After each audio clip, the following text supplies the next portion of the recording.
কারণ স্বাধীনতার পর থেকে ওই ইউনিয়নে কোনো কাজই হয় না।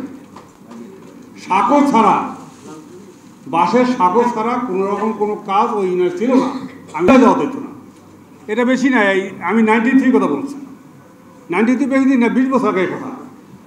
তো ওই সময় আমি এমপি 2001-এ চেষ্টা করছি কিছু কাজ করা, কিন্তু কাজ এত বেশি, ওই আমার মধ্যে 1 এমপি 2 এমপি দিয়ে সম্ভব না, আরও 3-4 এমপি দরকার এরকম, বা ওই রকম টার্ম দরকার। মাঝ বরাবর একটা খাল অভিহিত হয়েছে, সেই খালের এপার দিয়ে আমরা দীর্ঘদিনের দাবি ছিল চরাদির সাথে ছাগলদির একটা কানেকশন করার জন্য, সেই ব্রিজটা পাস হয়েছে, তারপরে সেটা এখন পর্যন্ত সেটা বাস্তবায়ন করা যায়নি।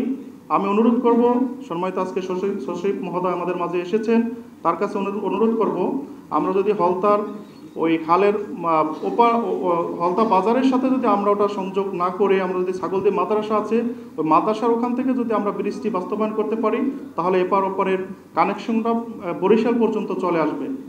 এবং আমাদের কাটাখালী নদীতে ইতিমধ্যেই ব্রিজের কাজ চলমান, ওখান থেকে যদি আমরা কাটাখালীর ব্রিজটা ইউ করে আমরা সাতজালের সাথে কানেকশন করে দিতে পারি, তাহলে আমাদের বাকেরগঞ্জের সাথে চরমতি, চরাদি, দাঁড়িয়াল, দুদল এই অঞ্চলের কানেকশনটা চলে আসবে।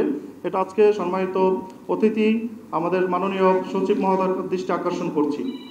এবং আমরা ইতিমধ্যেই তার উদ্যোগে আমরা দেখেছি আমাদের গোমা সেতুর কাজ চলমান, কারখানা নদীতে ব্রিজ পাস হয়েছে, এবং তার কাছে আমি ওদিন দেখা করেছি, ওই সময় আমি অনুরোধ জানিয়েছিলাম যে কারখানা নদীতে যতদিন ওখানে ব্রিজ বাস্তবায়ন না হয় সেখানে একটি ফেরির ব্যবস্থা করে দেওয়ার জন্য, সেটা ওদিন অনুরোধ করেছি। সে সাথে সাথেই আমাদের অনুরোধটা সে রেখেছে, এবং ওখানে যে সংশ্লিষ্ট মন্ত্রণালয়ের সাথে সে যোগাযোগ করেছেন।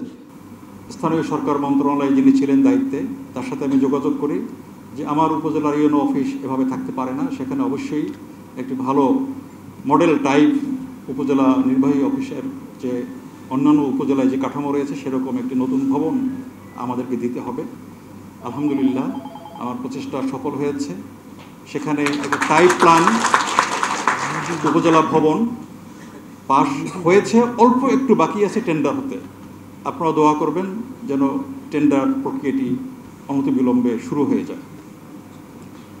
এরপরে আমাকে কেউ একজন বলল যে গোমা সেতুটি মাঝখান থেকে ইনকমপ্লিট অবস্থায় পড়ে আছে, দুটি স্প্যান সেখানে নাই।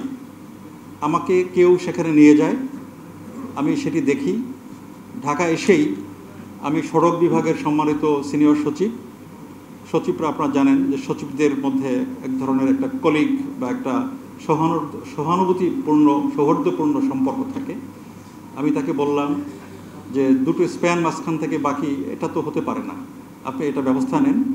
তিনি তাৎক্ষণিকভাবে রোডস অ্যান্ড হাইওয়েজ ডিভিশন এবং বরিশালের যে সুপারিনটেন্ডিং ইঞ্জিনিয়ার তাদেরকে বলে দিলেন, এবং আমি ওখানকার জায়গা ভিজিট করার 7 দিনের মাথায় কাজ শুরু হলো। আমাদের দাঁড়িয়ালের চেয়ারম্যান মহোদয় বলছেন যে তাহলে নেহালগঞ্জ ব্রিজ কী করলো? না, নেহালগঞ্জ ব্রিজের জন্য আমি ডিউ লেটার দিয়েছি, তিনি সেটা হয়তো জানেন না, এবং নেহালগঞ্জ ব্রিজের কাজও শুরু হয়েছে। এবং আমি আজকে এখানে এসে খবর পেয়েছি যে কিছু মালামাল নাকি অলরেডি সেখানে চলে এসেছে। এছাড়াও আমি আজকে রোডস অ্যান্ড হাইওয়েজ ডিভিশনের বরিশাল অঞ্চলের যিনি দায়িত্বপ্রাপ্ত অতিরিক্ত প্রধান প্রকৌশলী রেজাউল করিম, আমি তার সাথে কথা বলেছি এবং বলেছি যে গোমার কাজ তো চলছে, নেহালগঞ্জের কাজ কী অবস্থা? বলছে নেহালগঞ্জের কাজও আগামী 30 জুনের মধ্যে শেষ হবে। এবং আমি তাকে বলে দিয়েছি যে 30 জুনের মধ্যে যদি গোমা সেতু এবং নেহালগঞ্জ সেতুর কাজ শেষ না হয় তাহলে ঠিকাদারের যে জামানতের অর্থ আছে আপনি সেটা বাজেয়াপ্ত করবেন। তিনি আমাকে ওয়াদা দিয়েছেন যে সে যদি এই 30 জুনের মধ্যে কাজ শেষ না করে তাহলে অবশ্যই তার জামানত বাজেয়াপ্ত করার ব্যবস্থা নেওয়া হবে।